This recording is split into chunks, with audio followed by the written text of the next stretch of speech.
Good afternoon, everyone. I'm Mark Mulholland. This is 13 Now. We begin our Friday afternoon update with a check on the weather with Chief Meteorologist Paul Caiano. Paul, good afternoon. Good afternoon, Mark. Happy Friday to you. Same to you. Yes, a lot of people probably have a lot of plans tonight, so they're counting on you to come through for us, Paul. Yeah, well, I can give you some advice. Bring an umbrella.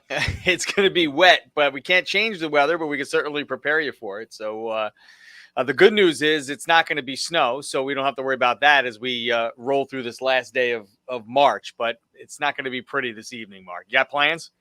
No, not tonight. Probably tomorrow, though. A lot going on tomorrow. First day. Yeah, we're going to get to tomorrow because there's going to be a whole lot going on and probably 2 or 3 different seasons all in one day, believe it or not, on Saturday. We'll get to that. Let's look outside, and you'll see in Saratoga Springs that the clouds have rolled in and they're getting thicker, and we're starting to see some showers showing up in spots.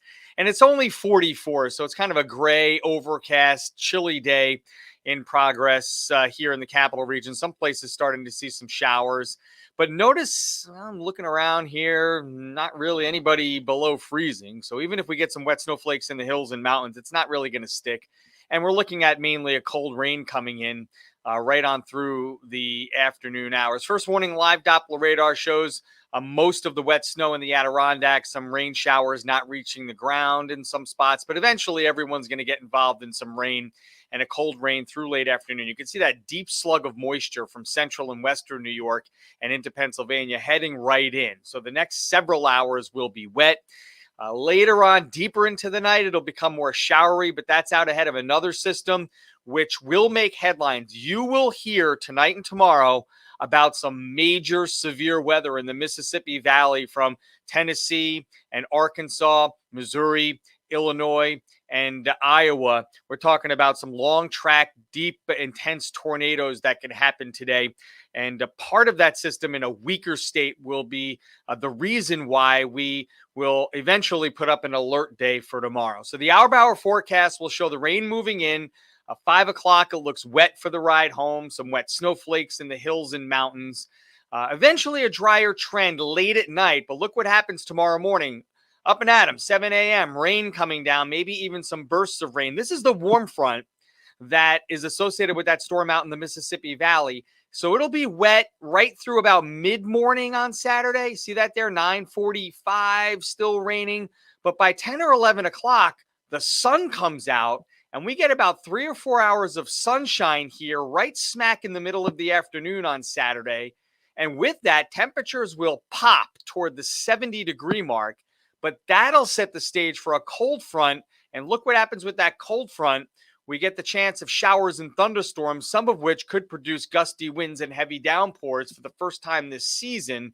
So a real spring-like pattern shaping up here for the first day of April. Not everyone's going to have severe weather, but some folks will on Saturday evening before we dry it out and cool it down for Sunday. So more clouds and showers this afternoon, perhaps some wet snowflakes in the higher terrain. Staying right there in the 40s tonight with some showers and areas of drizzle and fog. 7-day planner shows that brief shot of rain Saturday morning, followed by some sun. We'll go with 68 for now. It could easily be 70. And then those late afternoon thunderstorms roll through. A blustery and cooler on the backside of this system Sunday, right back to 45. So that roller coaster ride continues, and an upward swing early next week, 50s and 60s showing up through Wednesday. So a lot to handle here. Like I said, a few different seasons all compact into one day for Saturday, Mark. So the best bet is to be prepared for wet weather, especially if you're heading out tonight, but even on Saturday. Now, I did some checking, Paulie, and I think if I'm reading this right, now forgive me because I'm the weather novice here, but I did some checking, and I think the record high for today's date is 89 degrees. Is that right? Back in 1998, have you done that? It was like 1998 or something. Yes, like that. 1998. Yeah, 89 degrees. I remember that day. March 31st. It's crazy. We're not going to see that high tomorrow, though. No, won't be to those levels. And when you get into late March and early April, we do, see 80s for our records. But at the same time, as you know, later in the week or so, we could see snow. So so there's always that big, dramatic swing this time of year. And we'll be on the upward swing tomorrow. So that's good. All right, Paul. Thank you very much. We'll see you beginning live at 4. Okay.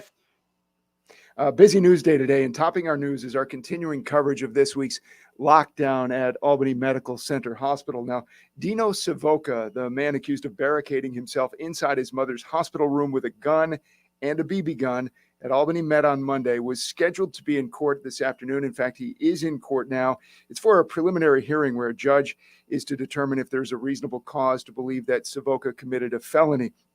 He's charged with 1 count of criminal possession of a weapon, 1 count of menacing, and 1 count of kidnapping. He pleaded not guilty to those charges in court on Tuesday. The 61-year-old is accused of threatening a staff member at the hospital and blocking entry to his elderly mother's room for several hours. It caused the hospital to go into what they call a Code Silver lockdown.